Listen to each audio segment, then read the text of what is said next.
Bonjour, bonjour, bon matin. Bienvenue à Bible and Coffee.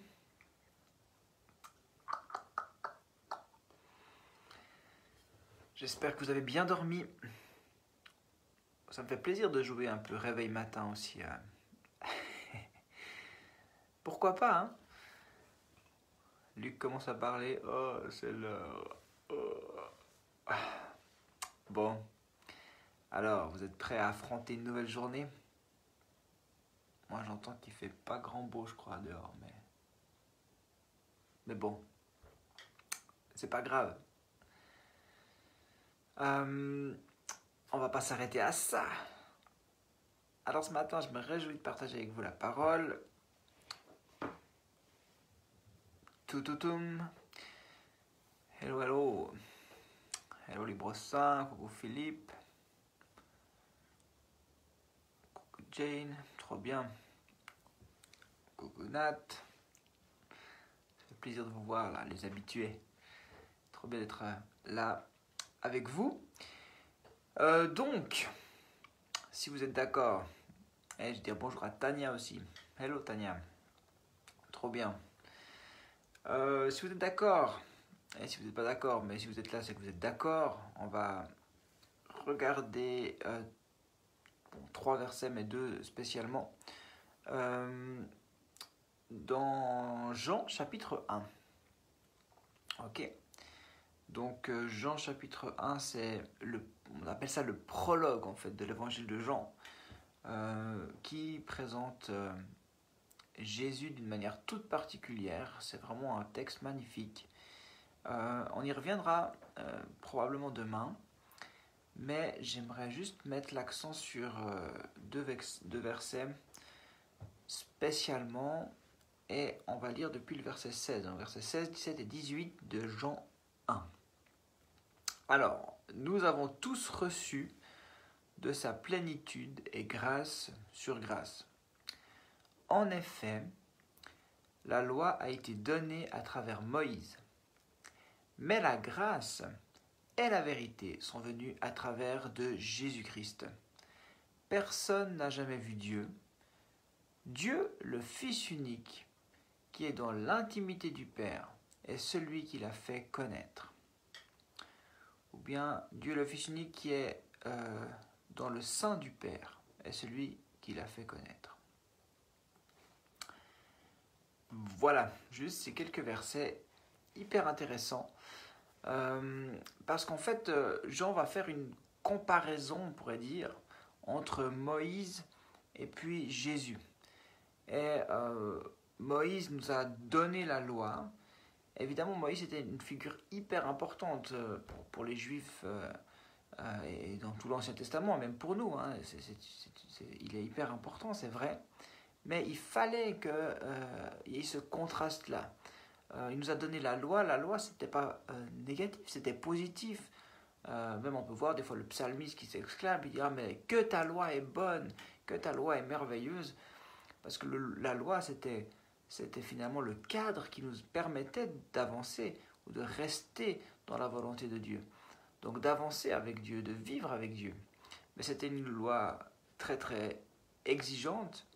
Et puis Paul nous dira aussi dans Romains que finalement c'est par la loi que nous connaissons le péché, quoi. Parce que du moment qu'on sort du cadre, quand on est en dehors du cadre, on a loupé la cible, on est dans le péché, on n'est plus dans la volonté de Dieu. S'il n'y a pas de cadre, le péché ne nous est pas révélé, on ne le voit pas finalement. Donc la loi c'était aussi une loi de condamnation finalement. Hein. On était juste ou on était faux. Et puis la loi donc, voilà, met en avant le péché, et il y avait bien sûr tous ces rites finalement pour rester, pour revenir, pour être juste dans cette loi-là. Et puis on a bien vu que ce n'était pas possible, parce que le problème c'était notre cœur. Le problème c'est le cœur de l'homme. Donc il fallait un changement de cœur. Et là le contraste il est net avec le don de la grâce et la vérité qui nous est dit dans ce texte. Donc Jésus vient apporter la grâce et la vérité. Donc vous voyez cet immense contraste pour que les Juifs et nous aujourd'hui puissions voir ça.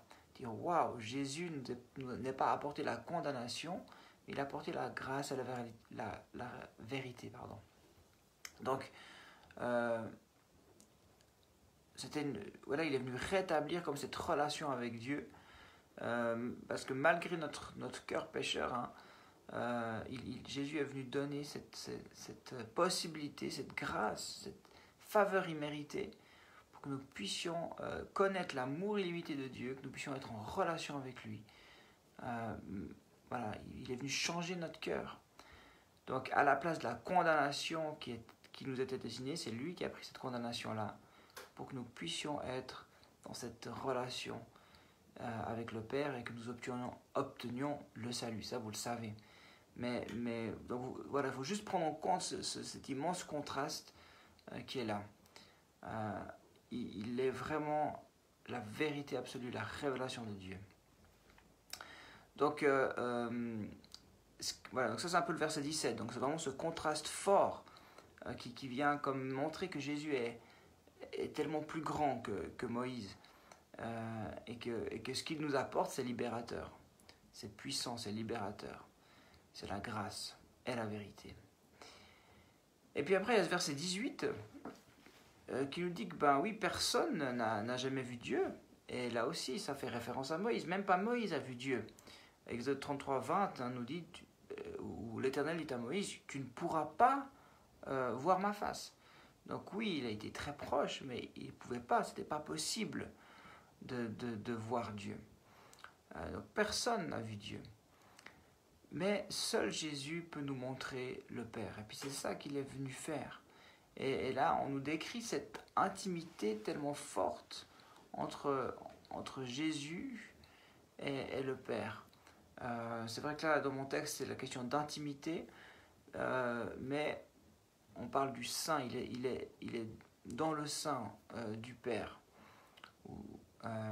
Donc je sais pas, voilà, que ça veut dire dans le sein, sur le sein, ça nous fait peut-être un peu bizarre, hein, pour ça que Second 21 nous a proposé l'intimité. Mais en fait, le sein, c'est ici, c'est entre les bras, hein, on pourrait dire c'est entre les bras. C'est un peu là sur la poitrine, c'est entre les bras du Père. Et c'est simplement pour montrer que Jésus a une communion parfaite avec le Père. Donc sa position, même en étant sur la terre, il était à la fois sur la terre, puis il était à la fois sur le sein du Père. Et ça c'est merveilleux. Donc il peut nous révéler, nous montrer qui est le Père. Il y a un théologien qui a dit ceci, je vous le dis comme ça: Jésus a manifesté Dieu comme Père, et pour cela, il lui a suffi de se montrer comme Fils. Montrer en lui le Fils, c'était le mode le plus simple pour montrer en Dieu le Père. Voilà, donc c'est Frédéric Godet, le théologien, qui a dit ceci. Alors, en fait, c'est un cadeau immense. Je ne sais pas si on réalise... en fait, le but, c'est ça, hein, c'est qu'on réalise que le cadeau de Jésus, la venue de Jésus, alors qu'on est dans ce temps encore de l'Avent, c'est énorme. Et le contraste était complètement fou, taré pour les gens de l'époque. Et pour nous, on est un petit peu habitués. Puis je crois que c'est important de réaliser vraiment ce contraste-là. Et qu'est-ce que ça veut dire, révéler le Père? Qu'est-ce que ça veut dire, nous donner accès à cette grâce, à cette vérité? Et je vais encore aller plus loin. C'est qu'avec le don de l'Esprit qu'on a reçu à partir de la Pentecôte, non seulement Jésus nous révèle le Père, ou nous fait le cadeau de cette grâce, de ce salut, de cette relation, mais avec le don de l'Esprit, à quelque part, il nous place, nous aussi, avec lui, dans les bras du Père, sur le sein du Père. Donc il nous prend avec lui dans cette relation d'intimité parfaite avec le Père. Et moi, ça me bouscule complètement de penser qu'on est là. On n'est pas juste des petits loin sur la terre avec le Dieu grand au-dessus de nous. Mais non, il nous a donné son esprit et donc il nous a pris avec dans cette intimité parfaite, dans cette position de fils, de fille, et puis il nous place sur son sein. Alors voilà, moi j'aimerais juste vous laisser ça ce matin. Peut-être réalisez vous aussi, non seulement le cadeau de la venue de Jésus qui nous offre cette grâce, cette vérité, mais aussi la réalité qui nous place aujourd'hui, qui nous prend avec, par Christ bien sûr, dans cette relation parfaite avec le Père. Et je pense que on le réalise tellement peu qu'on le vit peu. On vit un petit peu, quelques bribes, mais si on réalise, si on reçoit, si on se laisse toucher par la réalité de cette position que nous avons héritée en Christ, alors là, ça change beaucoup. Yes. J'espère que ça va pour vous. On va prier ensemble. Père, merci pour le cadeau offert par Jésus, la venue de Jésus. On verra tout ce que ça signifie encore. Mais Seigneur, on veut encore saisir ce matin que nous pouvons vraiment recevoir cette grâce, connaître la vérité au travers de ton Fils Jésus. Merci Jésus d'être venu. Merci de montrer le Père. Merci de nous prendre avec dans cette relation d'intimité avec le Père. Saint-Esprit, viens encore ce matin nous transformer, nous habiter pleinement. Viens nous faire encore goûter un peu plus à cette relation parfaite. Merci d'avoir choisi de venir habiter en nous, de faire demeure en nous. C'est tellement fou. Merci de venir à la racine, de venir transformer notre cœur.